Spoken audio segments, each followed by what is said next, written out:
Corey Swergos here for Slap News, and this is Strike Zone. Big Jeeves is joining me today. We have a ton to talk about. Rumble is continuing to give us new fights every single week. There's rumors of Power Slap #2 coming up at the end of May. We are also going to have Isaih Rodriguez join us here today to do a little hot seat, and we've got a really special breakdown for you with Isaih Quinones, going to break down light heavyweight division and give you his perspective of where he thinks all the fighters are ranked and where they're going. Mr. Ray D, run the intro.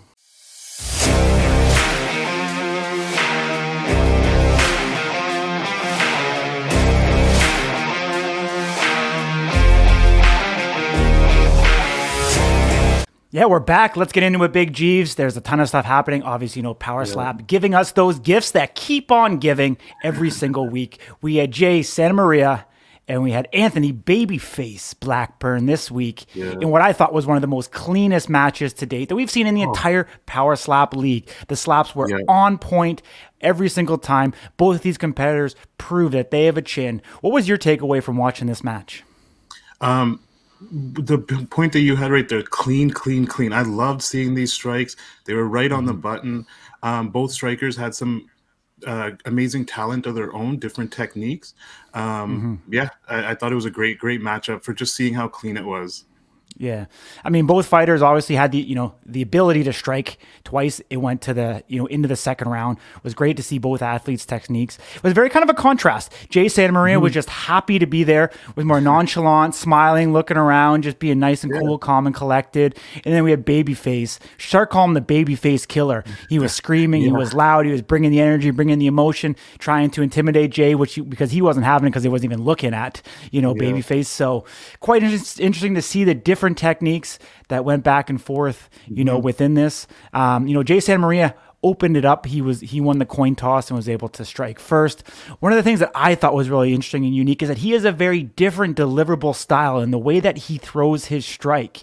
And watching it, I knew there was something different, but I didn't know what it was or where he pulled his inspiration from. And then being able to interview him took things to a whole other level when I actually was able to ask him how he developed that training style. So it's really unique, interesting to see what he did. It's called the Elastic Man.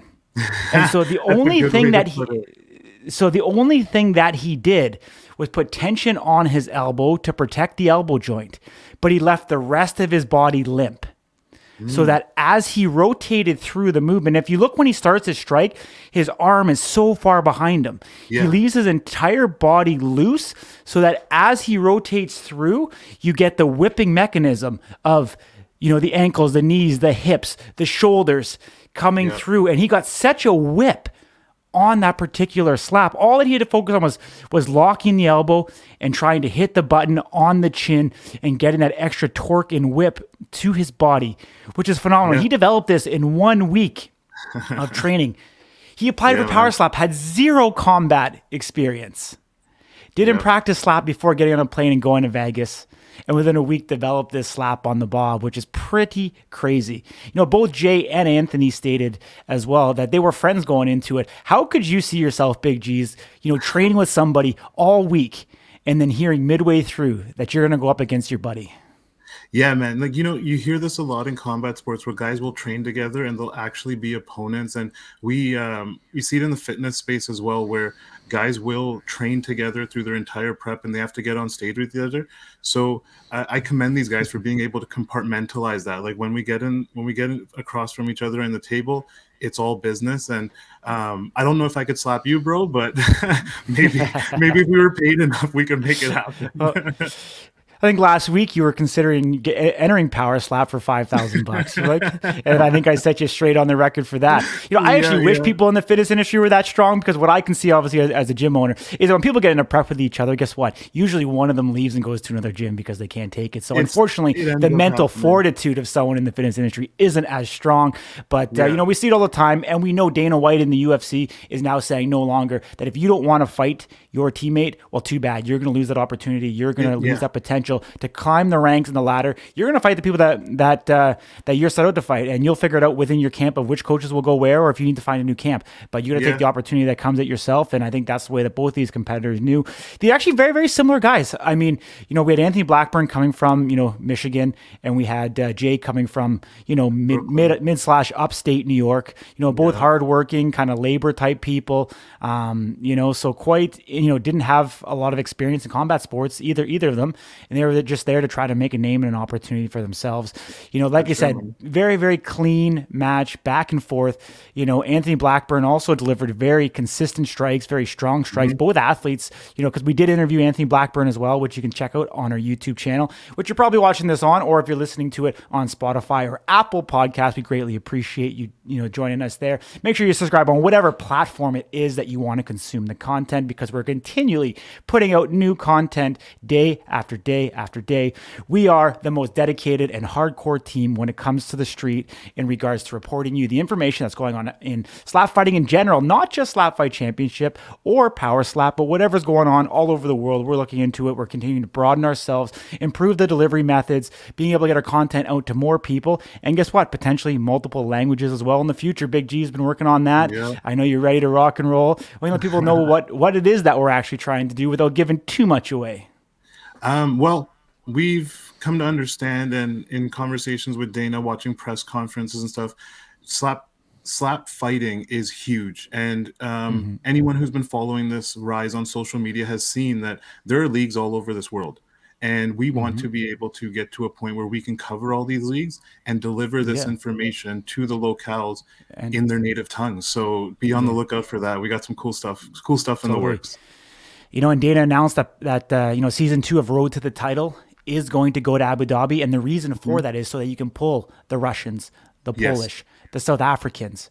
You can bring over the Americans. You can get all these countries to come to a neutral location, because obviously, as you know, with the conflict in Russia and Ukraine, it's very difficult to get Russians into the United States right now. So find that neutral ground.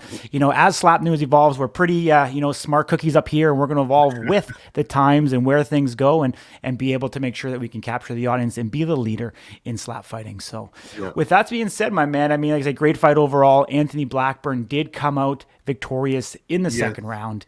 But would be cool one day to see that kind of get run back. But as of this moment in time, as we're filming this, Jay Santamaria has not received a call back in Power Slap. But I told him to keep his head up high, keep his head on a swivel, keep training, keep doing what he's doing, because you never know, Erica or Frank may give him a call, and you want to make sure that you're ready to rock and roll regardless of whether you have a contract or not. Because that's the one thing in this sport that I can say from actually being here, seeing what happened, talking to the fighters back from March 2022, coming into the rehearsal trials in November, December, and then the actual live event coming up in Power Slap number 1, is that there is a ton of change. The matchups change. The rosters aren't that deep.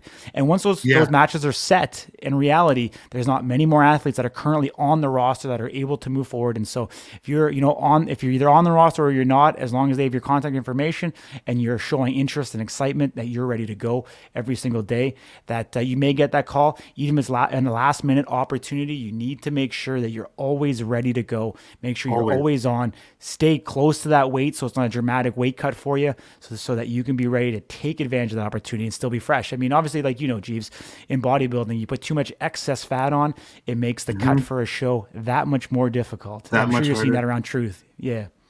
So. But here's the thing, guys. With social media nowadays, someone's going to see it. So there's something to be said for obsession. Stay hungry, stay training. Just because you didn't get a call back now, don't let your foot off the gas. Someone's always watching with social media nowadays. They see you guys are hungry, you might get that call, because that's exactly what this league needs, is hungry guys that are obsessed with the sport, that want to see it grow and want to be a part of the growth. So like Corey said, stay ready. You never know when that call's coming. Yeah. I mean, you got to see it, you got to be it, you got to believe it, you got to know in yourself every single fucking day that is who you are. Whether you have a contract or not, if you're a fighter, you need to be a fighter every single day in your entire life. Show that passion, show that emotion. As you get those reps in, it's going to come natural. If you just come out of the woodworks and have never done this and you're not a fighter, and you're going to walk out on stage, guess what? You're going to freeze up. You're going to get nervous. You're not going to be able to perform to your best, because it's not natural to you. It's not native to you. You haven't put in the reps. You haven't practiced, but even like like, I'm not going to commend violence, but guess what? You got to get in there. You got to be sparring. You got to be rolling on the mats. You know, you got to be testing people here and there. And like that experience of doing that every single day is going to naturally, you know, pour over to when it is that opportunity for you to shine on the biggest stage that you ever had. And so that's like, even like going back to Jay Santamaria a little bit, like he never trained, never stepped foot in a dojo. Like for him to come into that environment, of course there's going to be nerves. Of course there's going to be anxiety. Of course there's going to be things going on in your mind, and you're not going to come across as confident, you know, having that confidence, leading with it and knowing that you're the fucking man. So that's what I think, James. Definitely, bro. I think as the sport grows, they're looking for guys. Like this is what scouting agents do day in, day out. So just circling all together, just stay ready, guys, stay training, and just make it happen for yourselves. Totally. And you know what? And make yourself relevant. Give people things to talk about. You know what? Our DMs are always open. You want to talk about something? Guess what? We're probably going to give you an interview.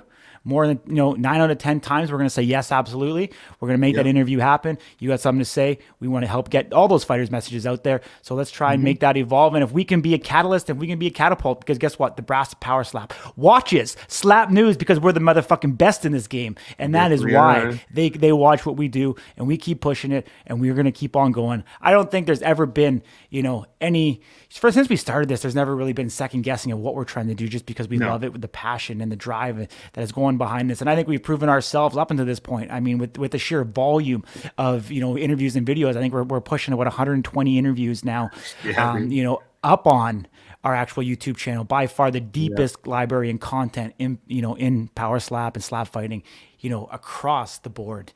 But we're going to keep on rocking, man. Like we said, we ain't stopping. And we're going to, you know, turn our attention over to SlapFIGHT Championship, because there's been some news coming out. There's been some rumbling. There's been some, you know, which I will give them a ton of credit for. JT Tilley and those guys. Killing it, bro. Wanting to stay relevant, wanting to stay in the news, you know, getting into the mainstream MMA market by making a very bold move by bringing Tim Sylvia out of retirement into slap fighting. Yes, sir. Actually, you know, champion in the UFC. This is the first, you know, champion or, you know, previous champion that we've seen come into slap fighting. And so big news. You know what? I think this is actually super exciting for the sport as a whole. I'll tell you, the part that I personally don't like about it is that the way that the journalists and the media covered it, they should have covered it as Tim Sylvia coming out of retirement for, you know, SlapFIGHT Championship. And I would have been all for it. You know, the part that kind of irked me a little bit was the fact that they pinned Tim Sylvia against Dana White. Dana White actually had nothing to do with this conversation. Sure, they may not have agreed, you know, years ago, but to come back and specifically in the headlines, call out Tim Sylvia coming back to SlapFIGHT Championship, but not with Dana White's promotion. Like, I don't know, just kind of a jab, low blow that Dana just didn't need to be in there. That's my perspective. And I mean, I even, you know, like that's just me. Yeah, I think it's just reaching, just MMA media and stuff reaching, trying to get something hot when there's enough going on in UFC, man. Look at last night's event. Like, you guys have enough to talk about. Let's not stir the pot and make it worse over here. Totally. It's not the controversy you need. Like, I would have loved to see, you know, I would love to see JT Tilley announcing that Tim Sylvia is coming back to his promotion because he's loud and proud, keeping that about him, not worrying about what's going on the other side. You know, like I said, we show a lot of love for both organizations. We think they're both great. We think they both have a spot within this entire, you know, realm of slap fighting, and they can both produce incredible athletes. They both have incredible athletes. As you see, the worldwide rankings have athletes in both categories, you know, listed within it. And, you know, the repetition, the experience that these fighters have at SlapFIGHT Championship are some of the best in the world. And we want to see them, you know, continue to grow. They just actually had another event, which was SlapFIGHT Championship 24, where young James came out of retirement. Such a great, down-to-earth, awesome guy, a little quirky, crazy, the hair, you know what, fighting up against Rocky Moore. Unfortunately, because of a media ban, we can't speak about that event for 60 days afterwards. So, you know, you have to watch a future episode if you want to see what happened at that. We'll recap that, you know, match when we're able to do so, but unfortunately we're not able to do so on that. But there was 3 fights in that card. It was a 1-hour feature, which you were able to, and I believe you still can purchase. So if you head over to SlapFIGHT Championship, I believe it's .live, you can still purchase, you know, the playback of that for like $9.99 USD. So very, very economical and affordable, and you'll get a 1-hour, you know, just great production for slap fighting. You know, JT Tilley and those guys do a really good job producing that from start to finish. So let's change the gear up a little bit here, if you don't mind. we are going to bring in Isaih Quinones, and we are going to talk about the light heavyweight division. Isaih, you had a nice long vacation. How was it? I did. It was amazing. Got a little tan. Went to Hawaii. And just chilled out with the family. Nice. I got to say, the Hawaiian fans are some of the most rabid in slap fighting. They're following their fellow slappers like no other. Did anybody recognize you there on the island? Yeah, actually, when I was in Maui, a couple bartenders, they recognized me. A couple locals recognized me, and they took a couple pictures with me and stuff. So they were all hyped up too. They were like, man, we thought you were going to get knocked out, but you definitely ate all those hits. And I was like, yeah, for sure. Oh yeah, that's awesome. Was there? Have you risen to the level that it was able to get you a free drink or any extra service or anything? All day at the pool, like one of the bartenders, he recognized me. He gave me drink after drink. Hell yeah, nice, man. That's awesome. Nice. So I guess that's a benefit of taking a slap from Russell. Yeah, exactly. Free drinks. Amazing, man. Like how has the fanfare been, the reaction? Have you seen an increase in social? Have people been reaching out to you? Like, what's it been like? A lot of people reach out to me. I'm still looking to get some sponsors and stuff, but I get a lot of people reaching out to me to do podcasts, to do like, little events here and there. But of course, some of the events I can't do, obviously, but it's, I get my Instagram is not, I had a bigger Instagram before. I deleted it years ago and I started a new one when this all came about, but it's slowly getting back up there. On my TikTok, I have like 60,000 followers, but now I'm trying to get my Instagram back up there again, Oh yeah. Nice, man. I know Jeeves is big on Instagram. He's the resident Instagram expert. It's my platform of choice, man. Perfect. You can just reach people. So you need anything, bro, just hit me in the DM. I'll be able to help you out. All right, for sure. Yeah, I still got to send you the videos for that. Yeah, send me all that stuff. We'll do something up. No problem, man. Reflecting back on Power Slap #1, what's that feeling you have now, kind of 3 weeks post? So, in the very beginning, obviously the commission and the refs had to get, buckle things down. They had to learn a lot, and, they were all new to this too. But, after Power Slap 1, there's some little tweaks here and there they could still work on with a couple of the refs. There were certain things that happened in my match that I kind of was down about, like for them not catching or calling. But, they did a decent job. For my first one, my first slap that I received from Russell, I didn't flinch at all, but he called it a flinch. And, I asked the head ref if we can, flex our traps. And he said, yeah, that's not a flinch. You're just flexing and you're not blocking your chin. So, that's not a flinch at all. But then when I went and did that, the ref that I had, he called it a flinch. So, there's still some tweaks here and there they need to work on. But, they just got to stay consistent, Yeah. In terms of, fighters' safety, do you feel like they have a handle on it? Because when I was there live, I see one perspective, and I went back and watched the tape, and then I realized, how much was actually missed. And so just curious on the fighter's perspective, like, do you feel like they have a good enough grasp to keep, yourself or your fellow fighters safe, or do you think they still have a way to progress? No, they definitely have a grasp on, our safety. That's why they're, a lot better with the calls.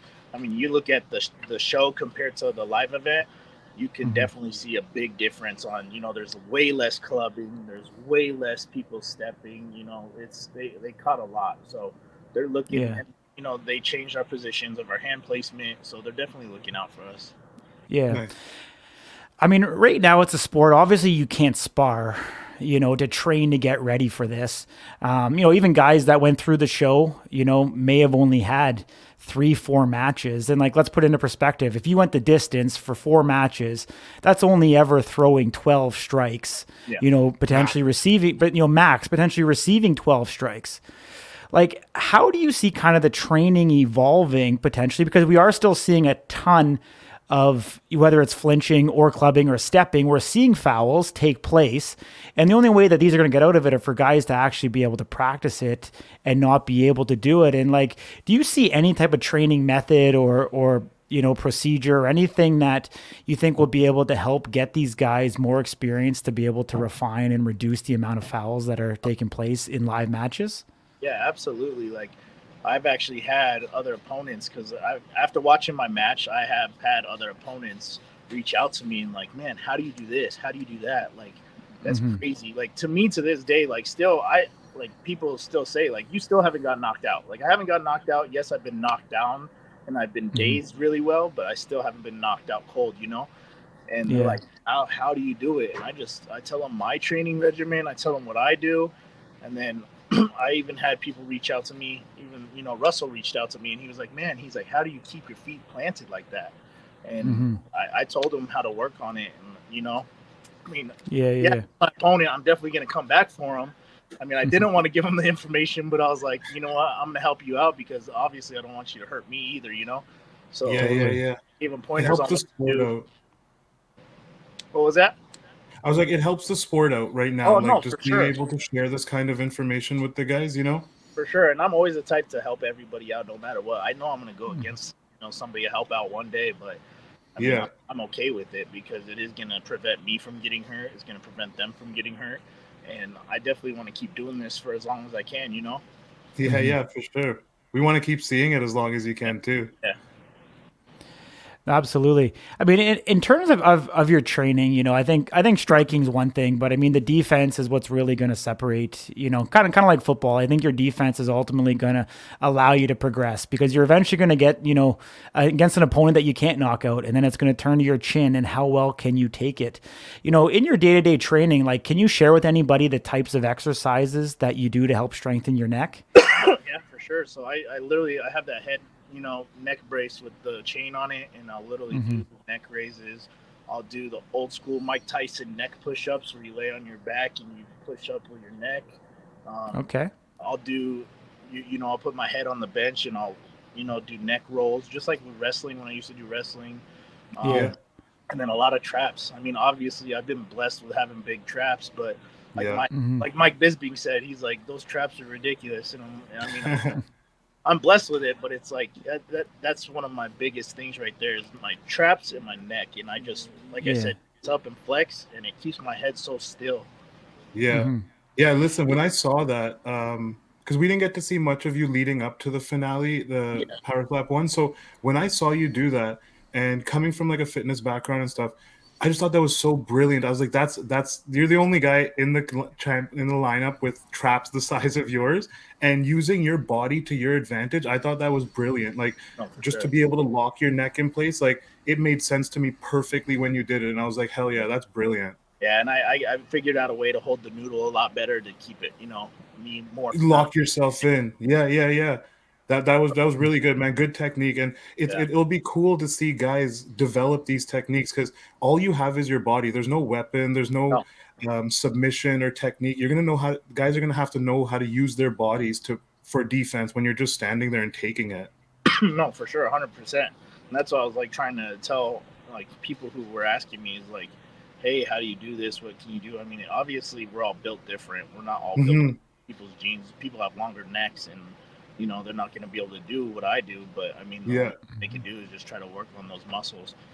And I mean, that's the best way I can put it, Yeah. Being thick definitely helps in the neck area. Yeah, for sure. I love it. And that's why I told people, like, everybody was worried about me getting struck first by, Russell. And I already knew, like, the first fight I had, man, that was just a fluke. Like, that whole fight was like a complete fluke. And I was like, yeah, wait till you guys see. And so I showed them. So definitely why they called me back, Hell yeah. You put on a show, definitely. Like, there was a lot of hard slaps from everybody, every striker that came up. But watching you and Russell go at it, man, oh man, it was so good to see that fight. Just some big, heavy hits from some big boys. That's like, you come for the knockout, but you love seeing that, Exactly. You love seeing the battle, and it's like you see dudes just hitting each other. And I mean, that's why Mike Tyson ended up posting our fight, the day after. I was so pumped for that. I was like, what the heck? Yeah. It was a real war, that one, dude. It was nice to see that. Yeah, I loved it, man. Definitely can't wait to do it again. Hell yeah. Yeah. Nice, man. Yeah, talk about doing it again. Have they reached out to you at all for the end of May? Yeah, so May 24th, I believe our fights are going to be. So there we go. There we go. Well, let's talk about your division a little bit. I mean, I won't put you on the spot. I won't ask you who you're going up against, but let's take a look at it. I mean, AJ Hintz, what did you think at Power Slap #1, his matchup against Vern Cathy? You know what, AJ, he definitely has a neck and a chin, but I mean, Vern got him really well.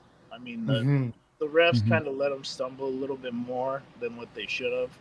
Like, they gave him a little more time, you know, compared to like, let's just say compared to mine, right? At the end of mine, I was sitting there for a second. They didn't give me my whole 60 seconds. And then when he called me forward pretty fast, you know, so I couldn't catch him.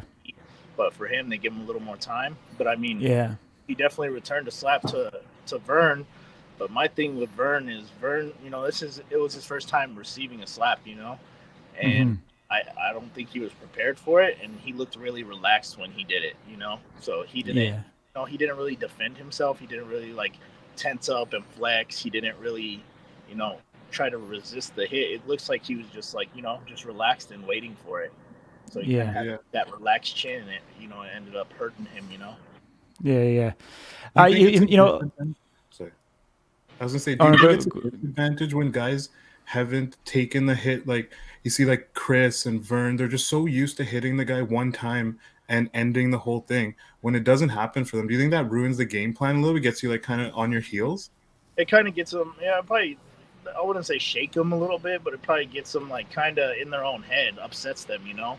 And they start playing mind games with themselves, and they're like, damn, like, then they start thinking about, damn, I should have just, you know, hit them a little bit harder, you know? And that probably affected him too, because I'll say the same thing with AJ and Russell, right? When AJ knocked out Russell, like, I could tell the difference between me and like mine and Russell's fight. You could see on the first slap, I definitely rocked Russell for sure, but he was more ready for it. He was tensed up. He was flexing. He was, you know, flexing his neck. But if you look back at the AJ fight, you could tell like Russell had the same thing Vern did, a little more relaxed chin. And when I talked to Russell, he was like, yeah, I was just relaxed sitting there waiting for it, you know? Yeah, no, I think it, you know, AJ was on the record and he actually said something really interesting that I thought is, he actually said taking a slap is actually like kind of having a bad trip on recreational drugs. And so he relayed it back to his experience of being under the influence. And he's like, hey, this is nothing that I've never done before. And so he used the noodle legs and the body from what he previously knew to when he was slapped. And he was like, I was able to walk straight because I've been doing this my whole life. That's wild. Yeah. I mean, I haven't done recreational drugs, so I can't tell you that, but I just know I've been slapped a lot, and that's how I take it. That's how I get. Yeah. Just funny add in there. So, I mean, you know, obviously Vern stays there in the #1 contender spot. You know, I think there's little debate that, you know, that he could be there. Doesn't necessarily mean, you know, I think we lost Isaiah's camera. I think you can still hear me. You can still hear me okay? Yeah, I'm good. Okay, cool. Like I think we've got Vern there at #1. I think most people would agree that that's probably warranted where he's at. We haven't seen much of Donovan Cross, though, at #2. I know he had some medical issues and stuff, you know, going to the house that prevented him from actually being there. Were you there in March when you seen him slap in 2022? I wasn't there in March. I was there in November. So I wasn't at the March event, but I watched the videos and stuff, but I feel like there's a few more people that could put up a fight against them. Okay. And then obviously we have you and Russell after that. You know, you just fought Russell, so you know better than anybody else. But do you think Russell is deserving and has the skill set to take on AJ in a title shot? I do. Because like I said, Russell's a strong dude. And I mean, I know, like I said, I know what Russell was doing when AJ knocked him out. Like, what Russell did to me on my second slap, you know, is what he did to AJ on his first slap when he leaned into it and put his head into it. And But so he was so, like, he didn't want to do it again. So he, like I said, he was just relaxed. I think, you know, he was just too relaxed. You know, he wasn't ready to brace for the hit. So I think he kind of gave AJ his chin. So, I mean, I think they both have strong necks, and I think they'll both put up a fight. Nice. So I definitely think he's deserving of that fight in that rematch. Yeah. Interesting. Yeah, I mean, some of these categories, like this is the beauty of it, is that we can debate this. Obviously, this came out from Power Slap. I'm not sure, obviously, the brass of Power Slap put this together, but I think there's, different guys that are deserving of, different opportunities. And obviously, when you win, you get the opportunities to continue. Where do you know where you were pre Power Slap 1 in the rankings, or 6? 6? Okay, so you actually moved up with your performance. Very cool. Okay. Which I'd say is fair. If like obviously the rest of the guys are new for the most part. You got Devin down there. We'll get to that, but I think it's warranted, bro. Like you guys put up a hell of a fight, and it gives the fans. I think that as well, because like I think of like they take into consideration points, right? And ours wasn't just like a fast one. We went all 3 rounds, Yep. So of course I didn't get with that some big hits.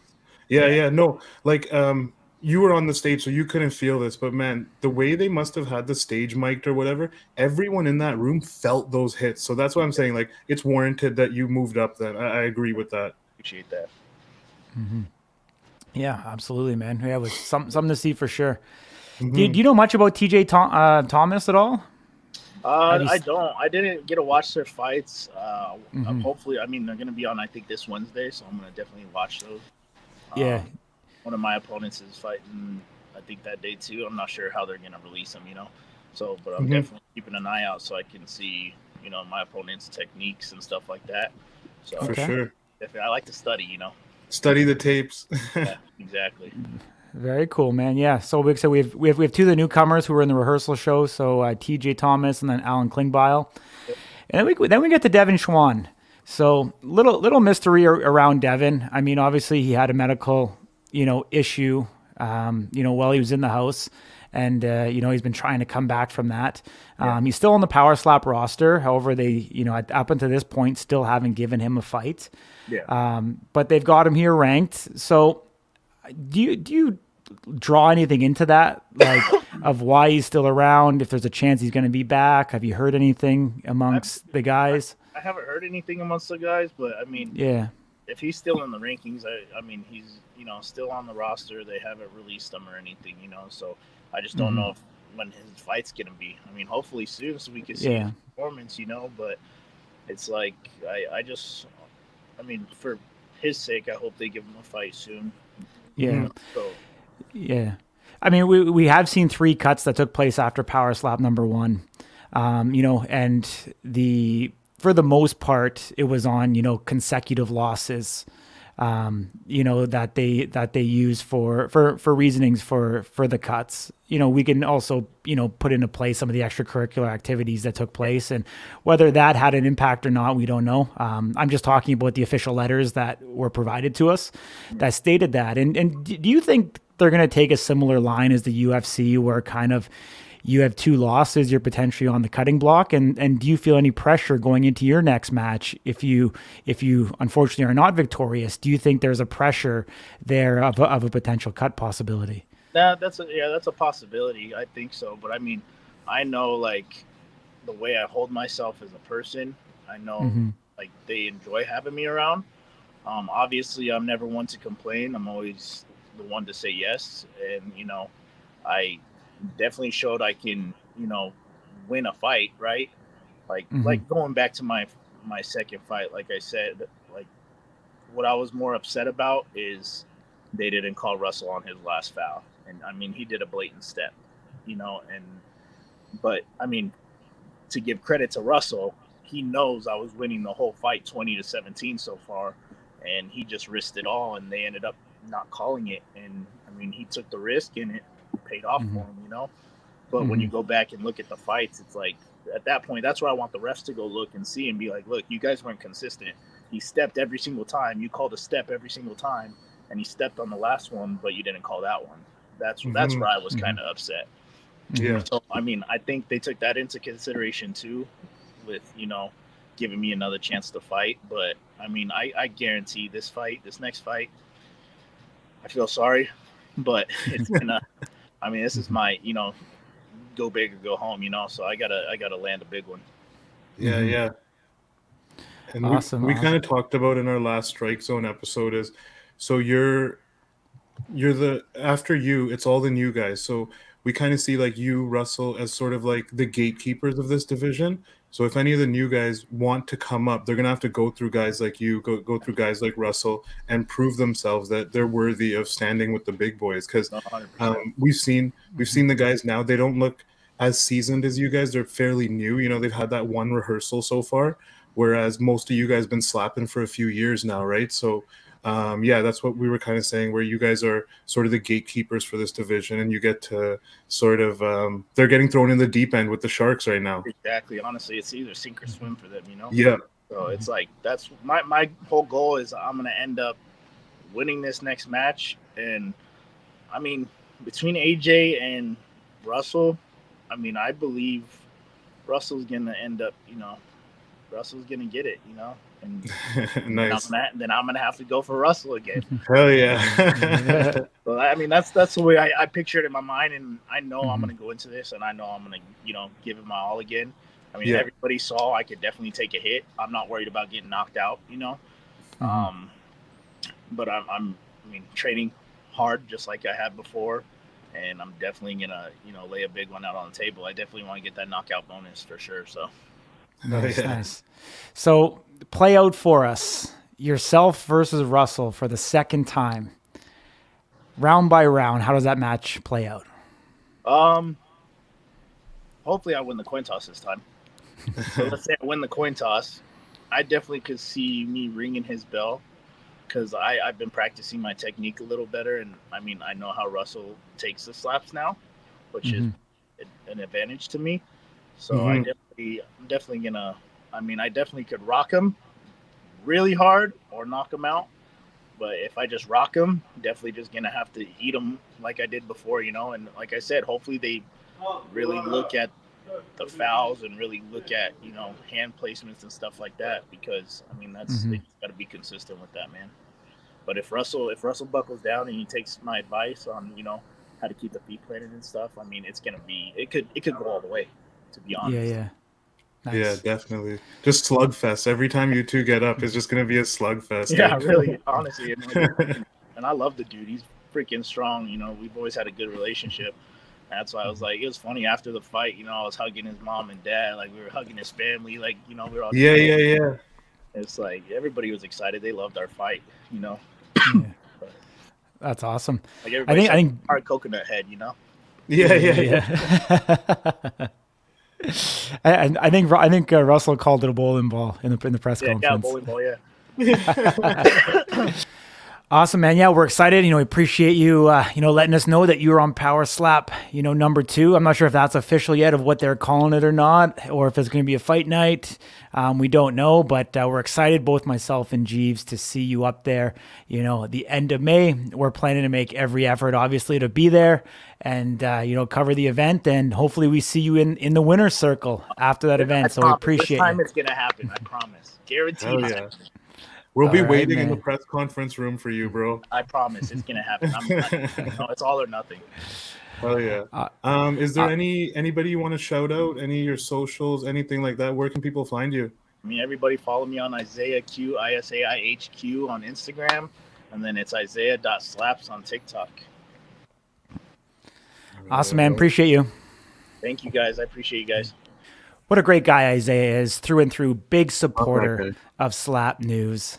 I mean, I know he's really close to you. I know you and him stay in contact. What's your feeling, Jeeves, about Isaiah and his future? Man, great guy, family guy. Like, they were just on vacation in Hawaii. I love seeing that for him. He's training, like even while he was in Hawaii, he got the call, and his first message to me was like, bro, I already went back to the gym. We're going to make this happen. So I'm excited to see what happens for Isaiah. I think he's at a good position in his division to where he's ranked very fairly, I'd say, with amongst his peers, and he has a chance to move up from there. Let's see how matchups shake out moving forward. I don't think every time we see something we're shocked, so let's see how things pan out there and how he moves up the rankings. But I see Isaih being around for a long time. Bro's dedicated. He's down to make it happen and put on a show for everybody, which is important as well. Yeah, I mean, great person. We know the brass of Power Slap, love him. But right now, he could potentially be on kind of a make it or break it. I don't want to say if he loses this next upcoming match at Power Slap 2 that he's going to be cut. But right now, he is kind of that gatekeeper in the middle of the light heavyweight division. If you want to prove yourself, as some of these young guys are trying to do, you're gonna have to go through Isaih to be able to get into that upper echelon. So he's got a heavy hand, man. Yeah. I mean, he's learning, evolving. He's got experience. He was one of the original guys that had experience before coming to Power Slap. And so, he's always a willing combatant, wanting to get up there and scrap and fight. But, I mean, we definitely want to see him get a victory, reestablish himself, move up the ranks, and, try and get that opportunity to, get back up there at the top and, maybe one day a potential title shot. I mean, we really don't know at this time. But as we talked about at the opening of the show, there's a ton of rumors around Power Slap number 2 coming out in the end of May. Power Slap officially has not said anything. However, many of our sources that we have had, from fighters, from management, from people involved around Power Slap, has let us know some of the information around it. And we're going to be very broad. We're going to let you guys know exactly what we think is fact. We're going to let you guys know exactly what we think about is rumors. And so we're just going to kind of talk about what we know and what we think we know, where we think, things are going to happen. But the way that it looks right now, it looks like Power Slap has made the decision to continue on with Wednesday nights, which I think is absolutely amazing. I think it's a very smart and brilliant business decision. The UFC has proven and shown that they're going to put on fights almost every single weekend or 3 out of the 4 weekends of the month. And, obviously that Endeavor purchased them. They've changed the scope and the way the business model works. And I think moving to Wednesday night and keeping Slap on Wednesday night is a very smart strategic decision, because really they're not up against much competition. You're not going to have boxing, you're not going to have other MMA events. No. You're going to have Wednesday night as solely for Slap, and the way that they've established this with, TBS, now into Rumble. I believe personally that they are going to continue with it.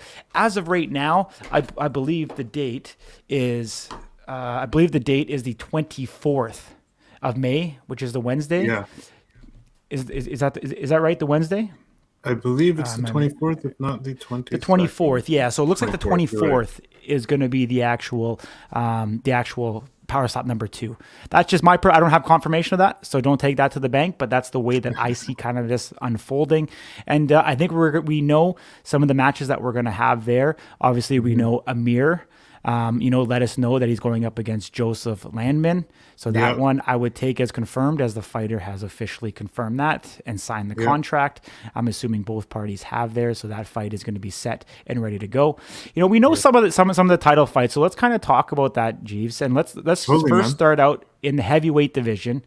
We know that Wolverine Ron Beta is the title holder, and we know that obviously with the Dwayne Crespo and the Bell, which was seen as kind of the next man up match, that the Bell in the fashion that he won is going to get that shot at Ron. So what do you think about that matchup? This could be a good match. So it's kind of like they were coach and assistant coach, but they do have a history of being on the block together back in the day through SlapFIGHT Championships and stuff like that. And I think they're both very, very seasoned competitors. I don't think the coin toss is going to matter as much in this one. I think these boys can both take hits.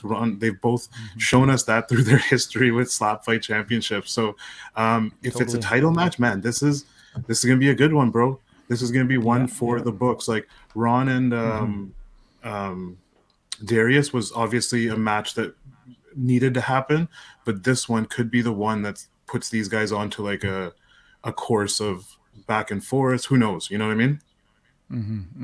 No, I agree with you, man. I agree with you. It's gonna be a match. I mean, Ron shocked the world, which I think out of Power Slap number 1, that slap by Ron on Darius, to me, I think is going to be a legendary moment that lives on in history. And I believe the Bell also hits very, very differently, and he's got a chin. He's young. He's hungry. I think this is going to be the headliner. And I'm going to call it right now. I think it is the headliner, the final matchup of Power Slap number 2. Unconfirmed, but that's what I believe in here, buddy. And I think that's what's going to happen. So it would be a great way to cap off the night, man. Totally. In the light heavyweight division, we know AJ Hints is always going to be a willing combatant with whoever it is that Power Slap throws in front of him. Whether they run it back with Vern Catherine, whether they give that opportunity to Russell Rivera, which I personally think that's what I think is going to happen. Even though Russell is ranked number 4 in the actual division, I think they're going to give him that opportunity, to be honest with you. Donovan Cross's name has also been, bantered around. He's got an incredible, following around social media. A lot of them are vying for Donovan Cross to get that opportunity. I personally think Donovan Cross is going to drop down to 185. I can't, validate that, but I think where he sits around that 190 and 195 kind of range in the off, kind of the off season, I think he's going to drop down to 185. I think he's going to do a ton of damage there and potentially, one day go up against John Davis and challenge him for that title. I think John Davis at 185 is going to have a long run there right now with the fighters that we see within his, weight category. So I think that's good. But I think AJ Hints, I think Russell Rivera, I think that is going to be a phenomenal matchup. Obviously, we've seen it one time before. We know how that ended. AJ Hints was victorious, but Russell, I think Russell will learn wants from that one again. Yeah, I think, who doesn't, man? I think all the fighters in the light heavy want that. Fair enough. But it's a title, right? Yeah. Totally. I do believe that. And I actually, I believe it'll be a much more competitive matchup this time around. I think Russell has learned. I think now, I'm not saying that Russell is motivated by money, but I think that Russell is seeing that the opportunity of money, and if he does get the money that is awarded to these title shots, I think you'll see him take it much more seriously. He's a hardworking guy, working labor, with his hands and steel and everything every single day. And I think that he will have the ability to actually train if the money is there. And I think he'll make that commitment to do it. It'll be a much more competitive match this time around, and could definitely be one for the ages as well. So. Yeah, I'd like to see that. I'd like to see AJ and Russell, because I would really like to see Vern and Donovan go at it.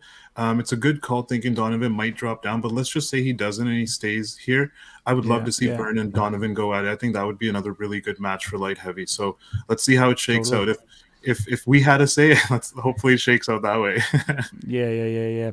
But going to the middleweight division, we touched on a little bit with John Davis.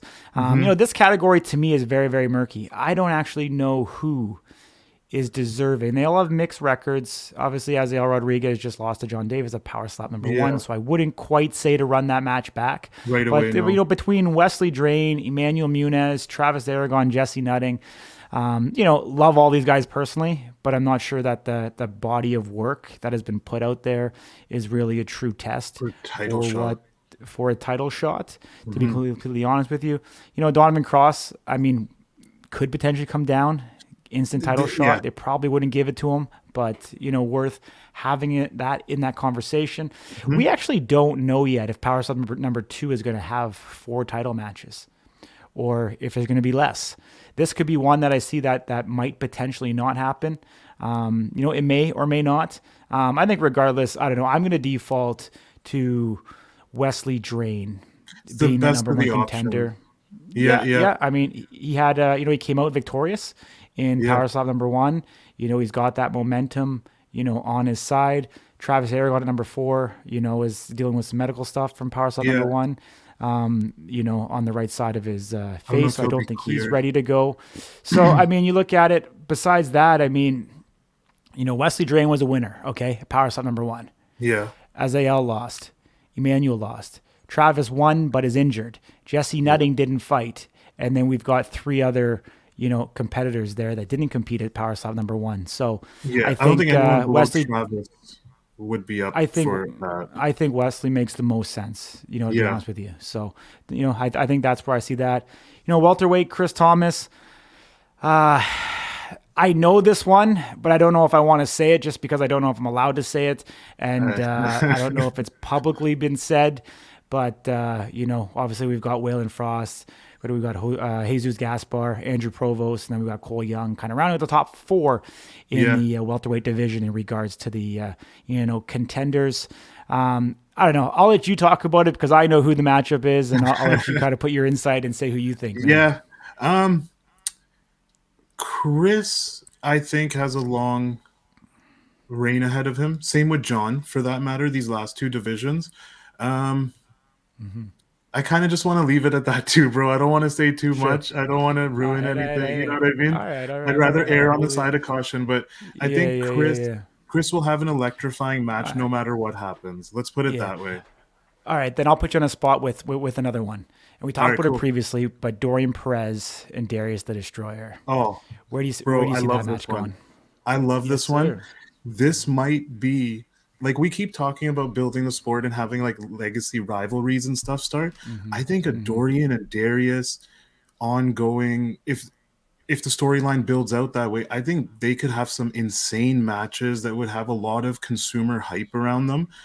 I think that's a great matchup, bro. I would love to see that for that division.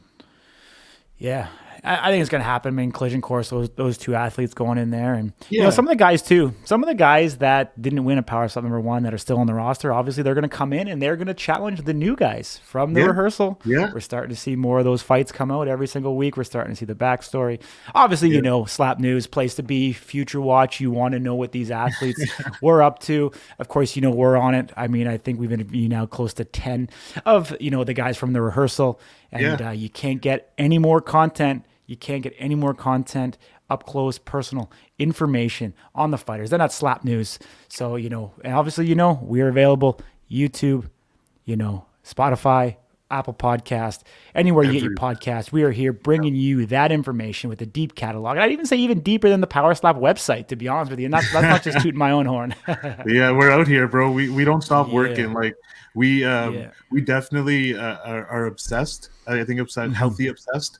So fans, just stay tuned. Like Corey said, subscribe to our YouTube, follow us on Spotify, Apple Music, join us on our Instagram DMs, man. There's a lot of combos happening, and I say this every week, but the fighters are there on our Instagram page. If you want to talk to them, just at them, and they're there.